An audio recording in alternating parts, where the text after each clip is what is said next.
না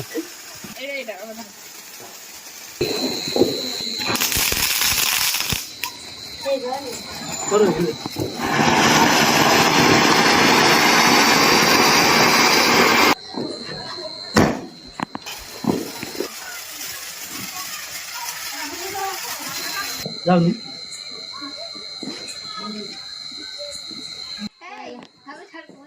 মোবাইলটা নিয়ে গেল দিদি কাজ আমি যাও দিদি জানি আগে টমাটার খাই দিব बहुत